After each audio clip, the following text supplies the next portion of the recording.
Hello বন্ধুরা, নীলিমার রান্নাঘর চ্যানেলে তোমাদের সবাইকে স্বাগত। তো আজকে আমি বানিয়েছি দেখো রথ স্পেশাল আলুর চপ আর পাঁপড় ভাজা। তো আজকে আমি চপের রেসিপিটা তোমাদের সাথে শেয়ার করব। ভালো লাগলে একটা লাইক করো আর আমার চ্যানেলটিকে সাবস্ক্রাইব করে রেখো, যাতে নতুন নতুন ভিডিও তোমরা দেখতে পাও।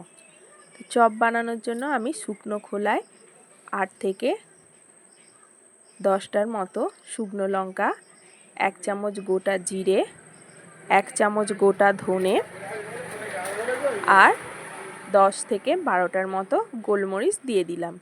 এবার এটাকে আমি মিডিয়াম ফ্লেমে রেখে ভালো করে ভেজে নেব। তো দেখো ভাজাটা হয়ে গেছে, ঠিক এই পজিশন পর্যন্তই ভাজতে হবে।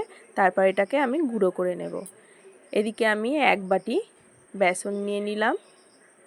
এতে আমি স্বাদ মতো নুন দিয়ে দিচ্ছি আর ছোট চামচের হাফ চা চামচ হলুদ গুঁড়ো, হাফ চা চামচ কাশ্মীরি লঙ্কার গুঁড়ো দিয়ে দিলাম। তারপর এতে আমি অল্প পরিমাণ 1 চামচের মতো সাদা তেল দিয়ে দিলাম। তারপরে এটাকে আমি হাত দিয়ে একটু মাখিয়ে নেব।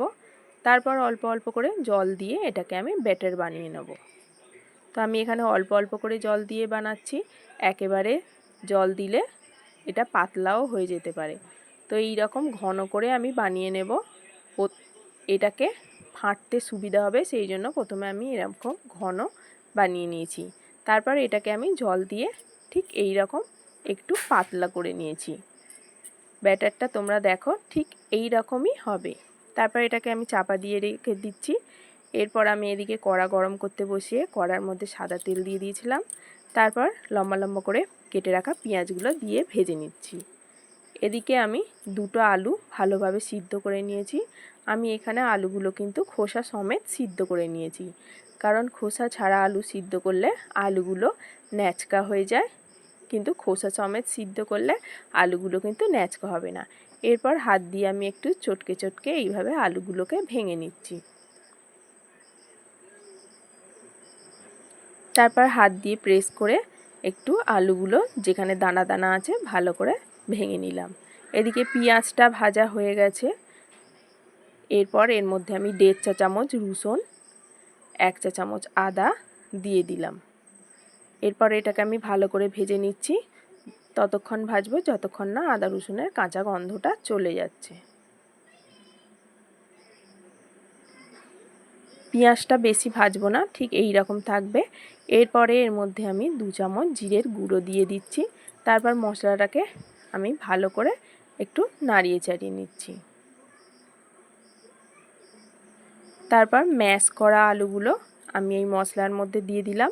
দিয়ে এটাকে ভালো করে নেড়ে চেড়ে নেব যতক্ষণ না একটু শুকনো শুকনো হয়ে আসে। তো এখন এর মধ্যে আমি স্বাদ মতো নুন দিয়ে দিচ্ছি। দিয়ে এটাকে আমি ভালো করে নাড়িয়ে চাড়িয়ে নিয়েছি। মশলাটা মোটামুটি শুকনো হয়ে গেছে। এরপর এর মধ্যে আমি যে মশলাগুলো ভেজে রেখেছিলাম সেগুলো গুঁড়ো করে নিয়েছি। এখানে আমি সেই গুঁড়ো মশলা 1.5 চামচের মতো দিয়ে দিচ্ছি। তারপর আবার আলুটার সাথে মশলাগুলোকে ভালো করে একটু নেড়ে চেড়ে নিচ্ছি। তো মশলাটা এখন রেডি হয়ে গেছে। আমি একটা প্লেটের মধ্যে নিয়ে এটাকে একটু ঠান্ডা করে নেব। তারপর হাত দিয়ে চপের পুরগুলোকে একটু গোল গোল করে বল বানিয়ে নেব।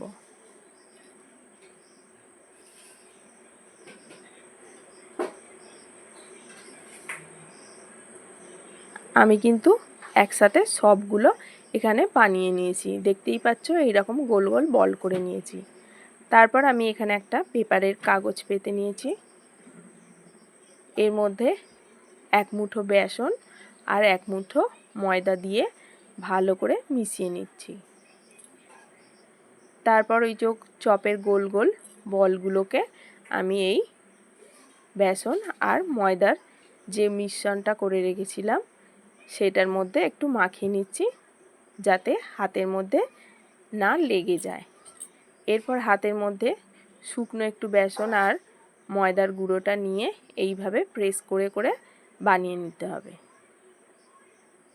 তো দেখো আমি এইরকমভাবে বানিয়ে নিয়েছি। এই রকম করে আমি সব কটাকে কিন্তু বানিয়ে নেব। দেখো সব কটাকে বানিয়ে নিয়েছি। তারপর বেসনটা মধ্যে আমি 1 চিমটে খাবার সোডা দিয়ে দিচ্ছি। খাবার সোডাকে এবার আমি হাত দিয়ে ভালো করে গুলে নিচ্ছি।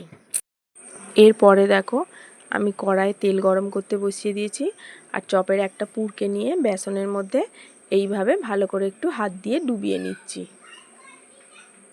তো একটা আমি এখানে ছেড়ে দিয়েছি চপ। তারপরে চপগুলো ভাজা হয়ে গেছে, আমি এখানে চপের ওই তেলের মধ্যেই পাঁপড় ভেজে নিচ্ছি।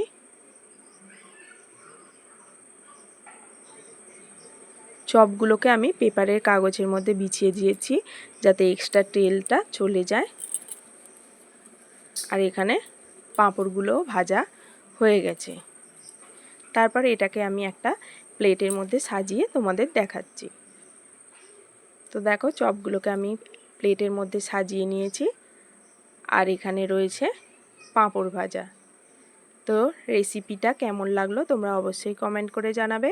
ভালো লাগলে একটা লাইক করো আর আমার চ্যানেলটিকে সাবস্ক্রাইব করে রেখো যাতে নতুন নতুন আরও ভিডিও তোমরা দেখতে পাও। তো আজ এই পর্যন্তই।